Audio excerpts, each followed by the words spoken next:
You're listening to the Season 2 finale of Navigating the French. For more great content between seasons and a bonus episode of Navigating the French, please join us on Patreon.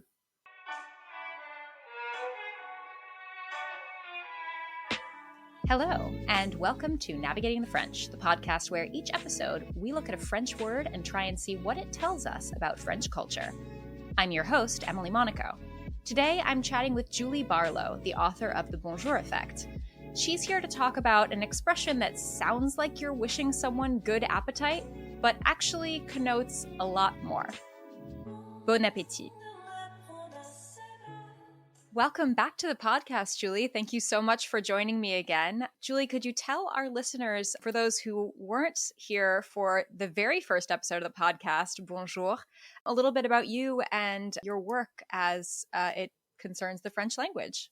Hi, Emily. Thanks for having me back. Sure. I'm a Montreal-based journalist and author, and I published a number of books about France and the French language in cooperation with my husband, Jean-Benoît Nadeau, including the last one, which I spoke to you about, which was all about the codes of French conversation. So our work has been in the past to really explore French society and try to bring a bit of a journalistic analytical approach to things, but also we're sort of like amateur anthropologists looking at, interviewing the French and talking to the French on the ground about how things go. And I guess the idea behind our work is really to get through the mysteries, the things that really seem to confound foreigners about the French. So language and conversation is a big one. Yeah, absolutely. And I think, you definitely spoke to the linguistics nerd in me with the Bonjour Effect. And one thing that I found really interesting that you draw a line between the word that you and I spoke about in our last conversation, which is bonjour, and the expression that I want to talk about today, which is bon appétit. And the sort of link, it seems to me, is something that you bring up in the book as a purpose for certain phrases or words in languages, which is a phatic, phatic. So is bon appétit, well, first off, can you explain a little bit what a phatic is, and is bon appétit a phatic?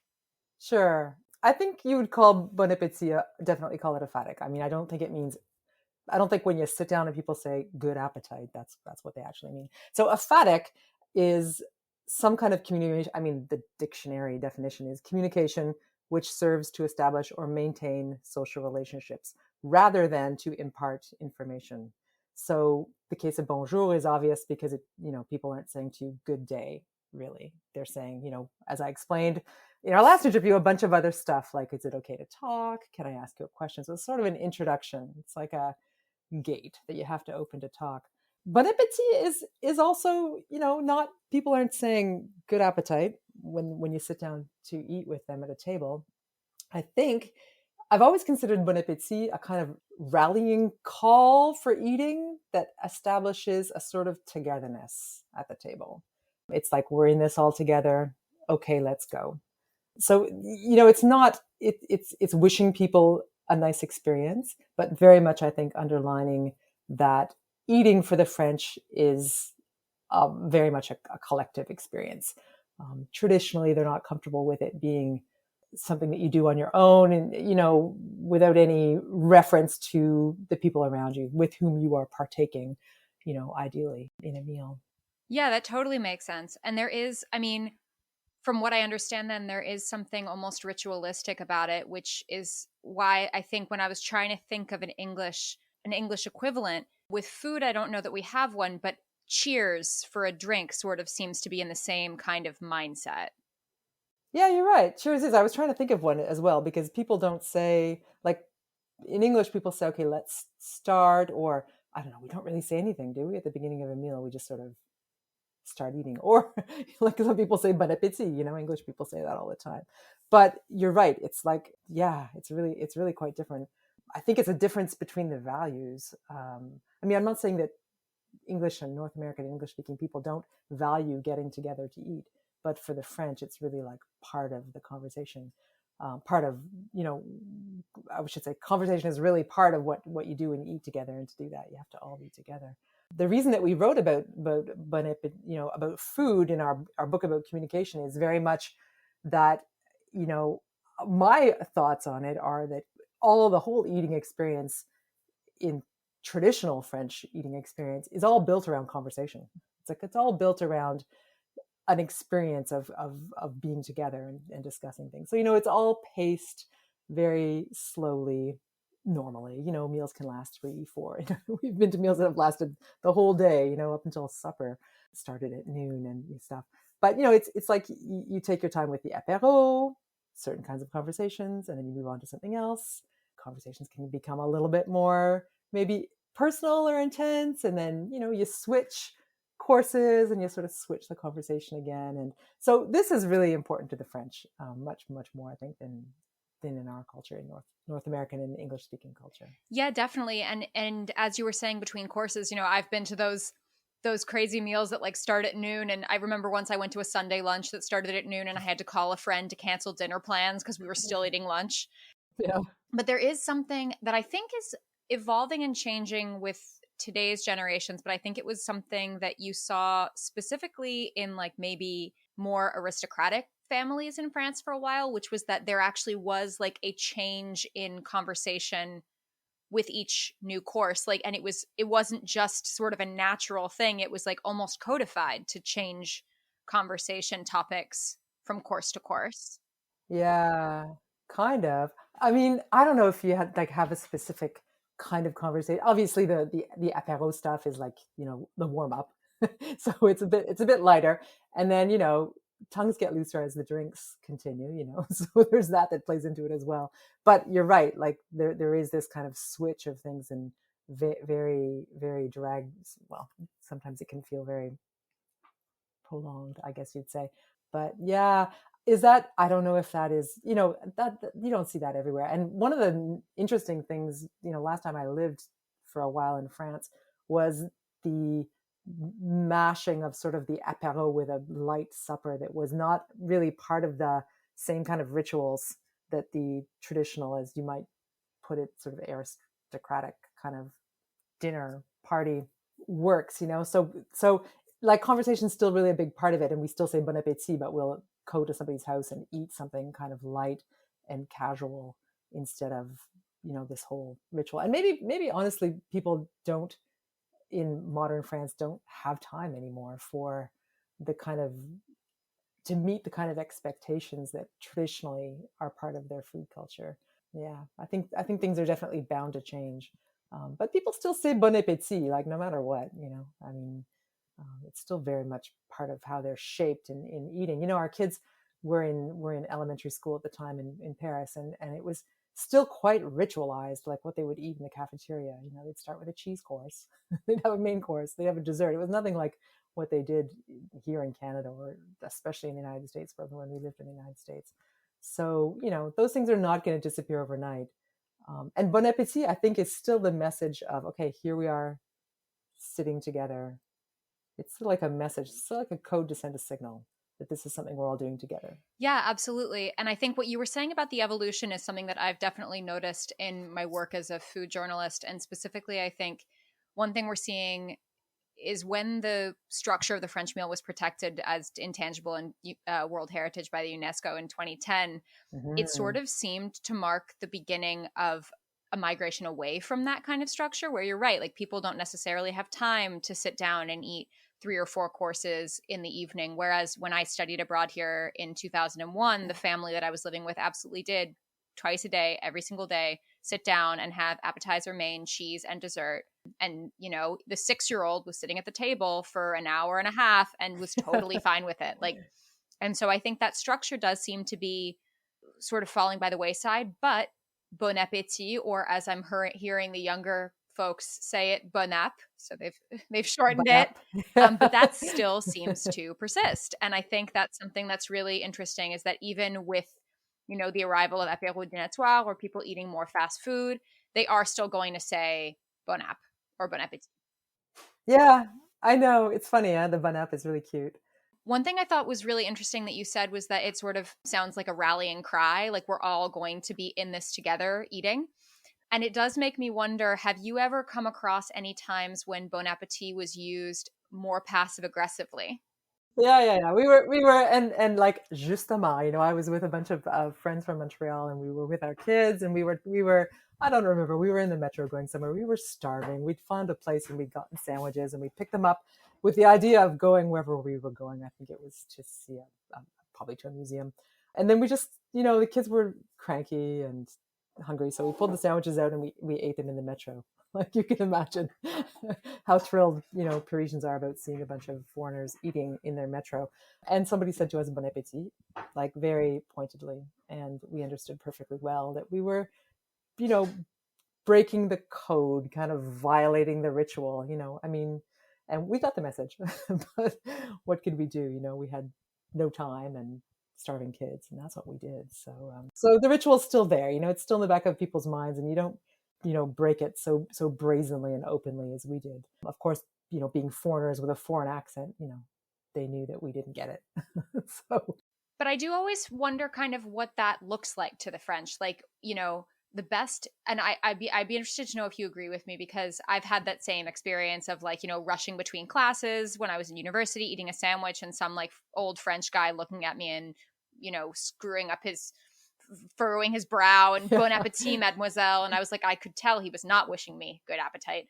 He was telling me that I was breaking a rule, but I wondered kind of at the time, and I still wonder, like when he saw me doing that, was that an equivalent to spitting in the street? Was that the equivalent to me just talking really loudly like an American? Like how do you think a French person sees it when you're eating on the go or eating at a weird time, like at 3:30 in the afternoon when I used to have French roommates who would say if they saw me snacking at 3:30, they go, "Oh, did you miss lunch?" Like, no, I didn't miss lunch. I'm eating an apple. It's the afternoon and I'm hungry. It's fine. But the French really do seem very wedded to their meal times. And I wonder what it looks like when we break that rule to them. they do, like there is a time for snacks, right? When you have kids, like, I don't know, 4 o'clock in the afternoon or something. Like we had a friend who would make a snack, and we would go to the park and eat this snack with the kids. But it was like always around 4 p.m., sort of before apéro, and definitely way after lunch. Yeah, I, I think it's a combination of, it's considered bad manners by a certain generation for sure. I mean, I don't know. What do you think? I think things are changing for sure. They sort of have had to. People don't necessarily have time to fulfill that kind of dinner ritual anymore. It was more common in our circles. It was more common among the people who were slightly older, who not coincidentally had more time too. The younger people would be sort of more towards the apéro dînatoire. But that like eating in the street and eating on the run. But people in Paris do it all the time. But it definitely is considered bad manners in a way that isn't certainly where I live in Canada. Yeah, I think I'm seeing it a little bit more, but I would say that like when I go back to New York, you see people like wolfing food down as they're running between places. And I feel like I have seen people eat in the street more often, but it does seem like they at least like perch on a bench or something. Like it doesn't, or people will eat on the train, for example, but I always laugh with my friends because you can tell it's noon because everybody has taken their packed lunch out. Like they eat at the same time, even though they're on the train. Yeah. I think that might be the one that I'm seeing people clinging to more than anything else is the meal times, like the not snacking or having that 4 heures, that like 4 o'clock snack that's kind of built into the day, rather than just kind of like fishing, goldfish out of your purse and, eating a granola bar. Yeah, totally. Yeah, totally. Well, it speaks to some very, very long-standing traditions in France, and they're not going to disappear overnight. And kids are still shaped. I'm sure nothing's changed at the cafeteria at the school where my kids went to school. Like kids still follow those rituals, and they're taught to sit at the table, as you mentioned, and suffer it. And you don't lose those kinds of experiences and habits and values easily, in anything. I mean, the way the French learn to think and talk about language is shaped as they're young kids, and they carry that through their whole lives. I guess what struck me is how food and eating and even learning about food is really part of education in France and considered good education. So there's a bit of maybe also a little bit of a class angle in there. Like you'd be looked down upon for not knowing, not having had not being bien élevé, that's probably part of it too. But yeah, but certainly there, even when we were in Paris, there was already a shift underway, to a certain extent. If you're enjoying this episode of Navigating the French, you may also be interested in our sister podcast, Storytime in Paris, where each week host Jennifer interviews a different author about his or her book set in Paris or France. Navigating the French will be right back after a word from our sponsors. And now, back to Navigating the French. And seeing as you had so much experience with this 4 heures, I'm curious as to whether, because bon appétit, you'll say it before lunch, you'll say it before dinner, but do you say it before breakfast? And do you say it before your goûter? Well, I would say it before the goûter because I was with a group, and so the rule applies when you're with a bunch of people who get together to eat, right? I don't remember, like there wasn't really there isn't really a breakfast culture in Paris, in France anywhere, really. Is there? No, I don't think so. Brunch was sort of starting, but it's not like a thing where people get together the way they do in North America, for sure. And even breakfast is like not, the meal itself doesn't have a sort of ritual order of how you eat it, So I don't think it applies. And I don't think you would say bon appétit, but you could. I live in Quebec, which is a French-speaking province and has a certain residual French eating culture, And if I were here to go to somebody's place for a brunch, and it was like a sit-down thing where everybody was eating the same thing, we might say bon appétit to start, but not if it's a thing where people get up and go and get their food and it's all not structured. Then you wouldn't say it at all because there's no time to say it. There's no beginning. There's no moment where we all say, "Okay, we're in this together. Let's go." And that's sort of what it is, So then would it be rude to start eating before someone had said bon appétit in French, do you think? Good question. I wouldn't. Certainly not before the host. I mean, again, it depends on what kind of meal you're at, right? If it's something reasonably formal or, especially with people that I don't know very well, I, of course, would mind my manners and never start eating before they started eating. And normally they will, like the host or hostess will sit down and proclaim it time to eat and say bon appétit. I don't know. How do you find it? Like you must go to lots of meals with people that you don't know that much. Yeah, I would agree with you. You wouldn't start eating before somebody told you it was time to eat. No, absolutely not. And when I was preparing for this talk, I was trying to think, okay, like, you're sitting in a restaurant and you wait till everybody's served, obviously, and you're sort of already having your conversation. And I do feel like it doesn't even have to be the person who invited or the person who's paying, or it's just someone will say, bon app, like to sort of say, should we start feeding our faces now? Which is so funny because, I mean, it is kind of that, like, it has a little bit of that, please start, or like, let's start, or dig in, don't let it get cold. Yeah. But I feel like the English one is it's a little different, right? But the server would never say bon appétit, would they? Like it's no, but the server I have heard say bonne continuation. Bonne continuation. Yes, I've heard that too. Yeah, and that's normal. And what's that? That's like, okay, hope you're enjoying everything. That's sort of like that, Yeah. Yeah, it is. It's like the less obtrusive version of like the American server coming around being like, I hope everything is like, is everything good? Yeah, I know it is. And it's much more delicate. But it's a wish for the experience that you're having to continue. So yeah, it's interesting, isn't it? But a server would never say bon appétit, would they? No. I don't think so. No, I don't think so, but I've never thought about that. But no, you're right. Like a server would say, like if the server said anything after serving, it would be like, je vous en prie. And then they disappear. Yeah, they totally vanish into thin air. French servers are a different breed. Yeah, it's like over to you. And then it's up to the people to decide. Yeah, it's up to whoever's at the table to decide when to wish the bon appétit. Yeah. And who does wish the bon appétit? I guess it can be anybody. I think it's the person who's hungriest. Maybe I'm trying to imagine, like, is there a pecking order for bon appétit? Sort of like in a dinner party at somebody's house. It's obviously the host. Yeah, If it's a dinner party, I think, yeah, you're right. It's the host. But if you're at a restaurant, I really do think it's like if the conversation is continuing and you sense your food is getting cold and you really want to eat it, you could wish everybody else bon appetit so that you can start eating. It's true. It's true. You can go, okay, let's go bon up. Okay. Yeah, no, it's true. It's true. That's funny. Anyway, but you pick up these rituals, right? And then, or, these, or they're not really, you're part of these rituals and then you pick up these codes.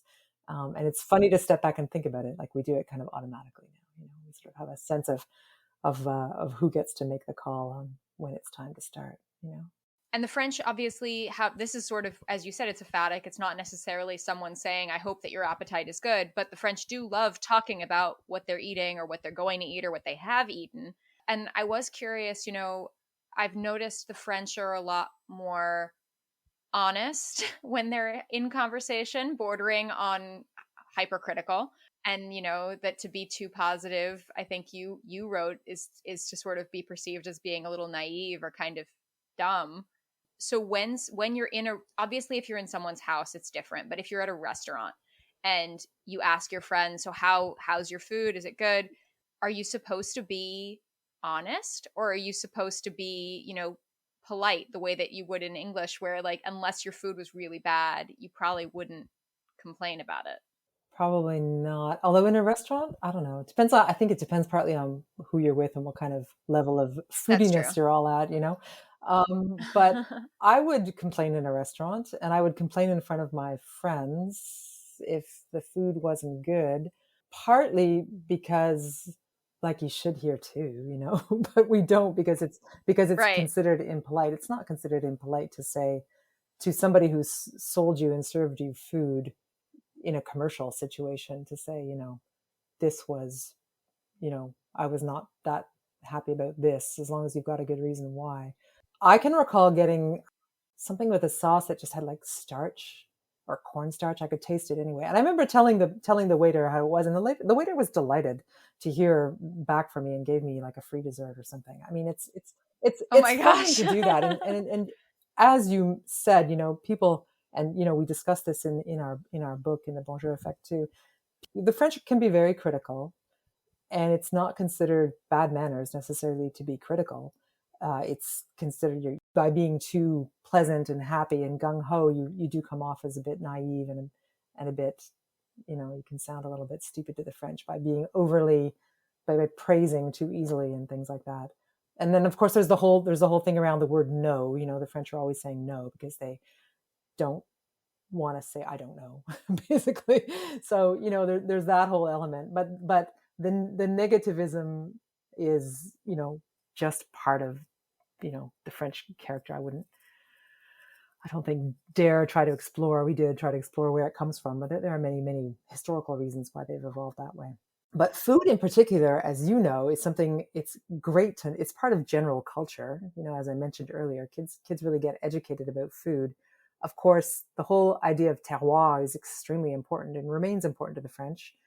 And that is, of course, knowing where food comes from, like local specialties of different kinds of regions.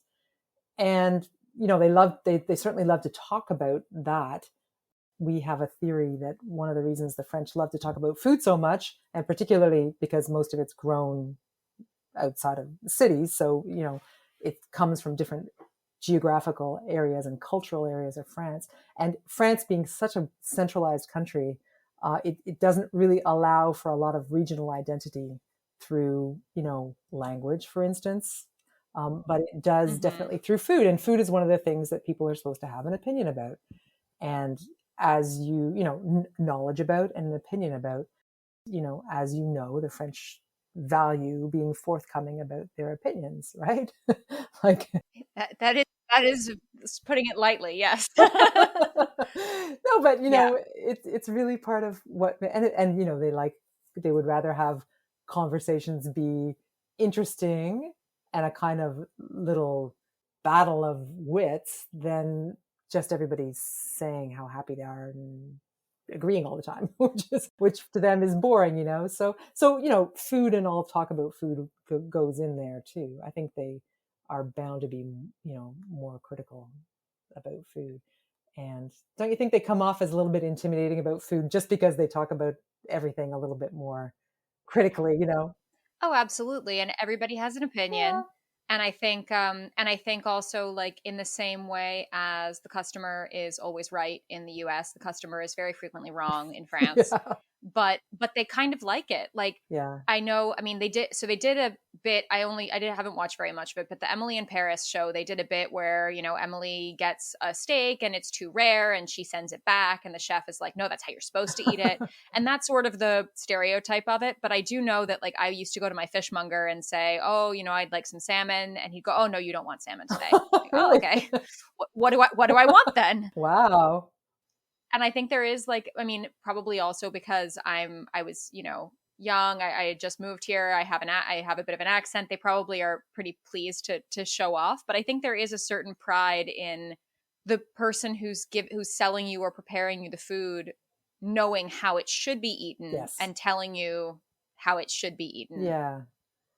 But then what's better than a customer who also knows how it should be eaten and also knows about it, Oh, well, that's great, because then you get to have an argument, And right? you get to have an argument, exactly. And what's more fun than that, Right. And it's funny because, arguing would be the last thing in my Protestant North American culture. It's the last thing we would do at the table in eating a nice meal. Like, there was really truly something to argue about. But for the French, it's fine. Getting into that kind of thing is fine. And if, food is a good topic as any for talking about generating a little bit of debate and a little bit of friction and stuff. So. Yeah. So no, it's not. Yeah. It's always less of a faux pas to be critical about things, especially and including food, I would say.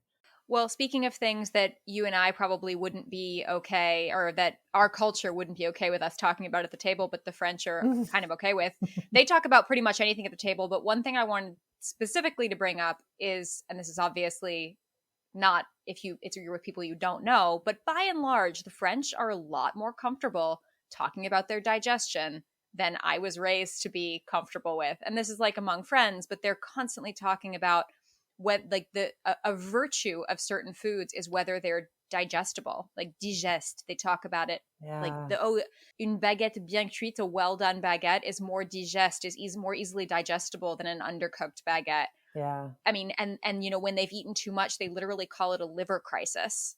Yeah. Why do you think they're so okay with talking about their digestion?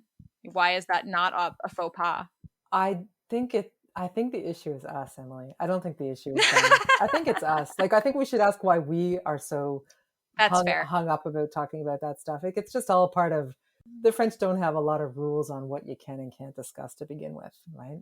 Mm-hmm. So the rules aren't really very different at the table. But of course, you've noticed that even, and it's not really the same thing, but it's somehow in my mind related. Like, we don't, I'm talking about like North Americans, we don't really like talking about where food comes from, right? Like, we like it on the plate looking like it is, and we don't really want to discuss the corpse of the animal from which this meat came, but the French, of course, aren't skittish about that at all, and they talk about that. And I think it just is a general of a less prudishness in French culture.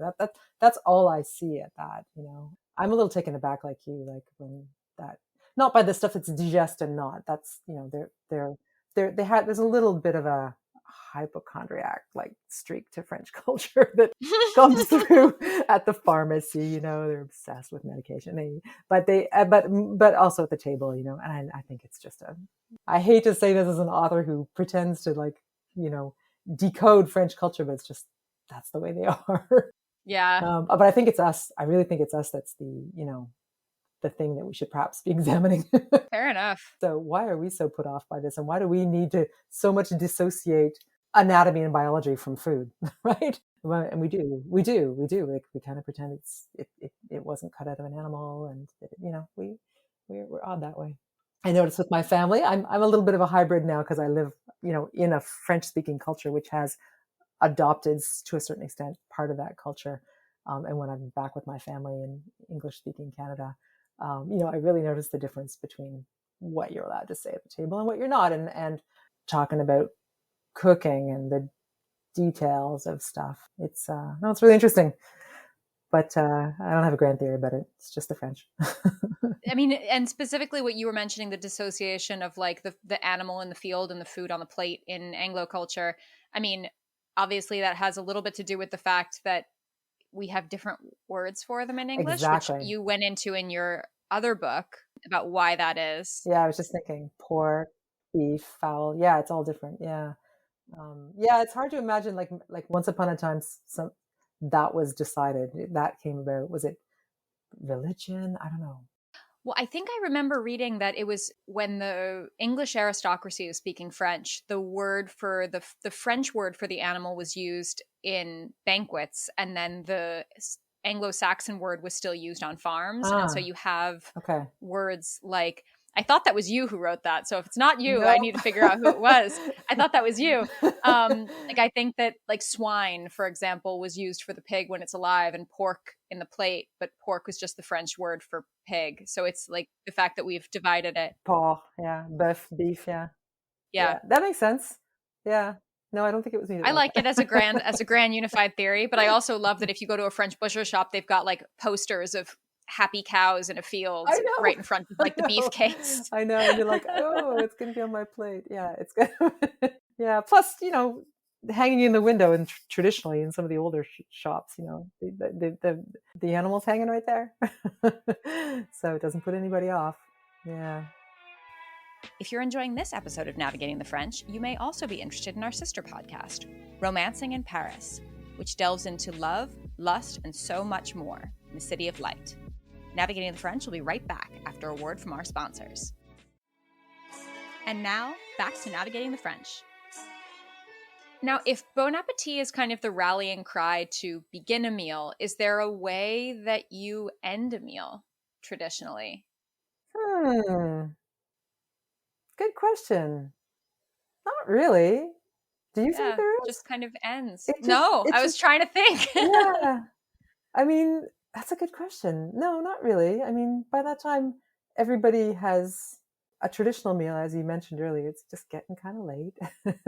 And someone will often, I can recall, like a slight signal being sent out by the host, a little bit like, whoever's tired first basically says they're tired. I think that's how it normally works, right? Yeah. And I mean, I would not leave a party until I had sort of gotten that signal in a home. Mm-hmm. I wouldn't like up and leave and until I'd sort of gotten a signal that things were finished. But the advantage of a ritual is that, when you do go through the 5 steps, to get your meal, all the courses and stuff. So things just kind of naturally taper out, right? In my opinion. Yeah. Like it's, you're not supposed to be in a rush. And if you've been at it for 5 hours, I think we're all good. Things can kind of taper out, and off you go. Yeah. It's interesting though. It's true. There's no au revoir. Like there's no, like in the bonjour, there's, it's framed by the bonjour, and which opens the conversation, and the au revoir, which sort of closes the conversation, but it can, it's closure. Yeah. I think you often get the pre-end signal of someone saying, "Qui boit un café?" Yes. Who wants a coffee? Yes, exactly. Yeah. And so then we're coming to the end. We're moving to the end. Yeah, exactly. Yeah, true. I didn't think about that. And then I feel like the only, like, you don't really get anything except for like a bon. Bon, ben, exactly. Yeah, and then it's like, I guess last metro. I get, if you're in the city, it's like, oh, I guess we better catch the last metro, or like, but yeah, you open it, but then it kind of peters off to a close. Yeah, but exactly. But I'm not sure. Do you think it's not that different than how things go in North America? Is it? No, absolutely not. I would say, in North America, I think people leave earlier. Yes. In France, they're like clinging on, and the host is like is falling asleep in his chair, and you're kind of like, all right, I guess if there's no more booze, we'll make our way home. Yeah, it's true. Yeah. But it must be a little tricky for people getting used to how long it can go on. It must be like, I can't remember my first French meal, like really long meal. It was so long ago now. But it does take a bit of getting used to the pace, and you have to pace yourself Jean-Benoit had a difficulty, my co-author had a difficulty with finding himself. He was part of a hiking club that went on these excursions every Saturday or Sunday. And people would bring food along in these kind of elaborate lunches, right? And Jean would just like pack a lunch. And he had trouble getting used to the fact that they were still sitting down in the woods and they were still following the ritual.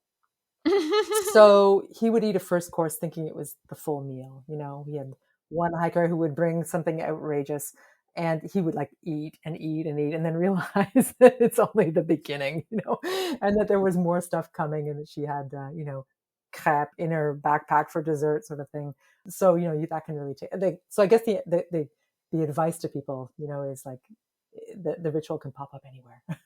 So be ready. Totally. And pace yourself, because there will be an introduction, a development, and a conclusion, probably with the coffee, and lots of, wine in between, no matter where you are. Amazing. Yeah. All right. Right before we leave one another, I had one last thing I wanted to ask you, which is I thought of a couple of other scenarios where you might have a phatic expression and then scenarios where I wasn't sure. Okay. And I wanted to see if you could confirm them with me. So the one we talked about earlier is, when you're going to have a drink, obviously you say santé. That's a real thing. Yeah. Okay. When you leave the office and you're going on holiday, would everybody in the office wish you bonnes vacances? That I don't know because I never worked in an office. Okay. Have you worked in an office? Like I have, and I feel like they do, but I wasn't sure if it was like me making my one experience confirm the rule. Yeah. Or like when kids leaves for school holiday, maybe. Yeah, possibly. I'd have to check with the kids in my life. I know that for sure, like you went through the whole ritual of bonjour every morning to everybody, right? Yeah. And then I'm not sure how the day ends, probably with an au revoir with some sort of general. Yeah, but like any expression, bonnes vacances is probably actually just a wishing you happy holidays and telling you it's okay to leave. But okay. like a phatic is normally part of some kind of established ritual.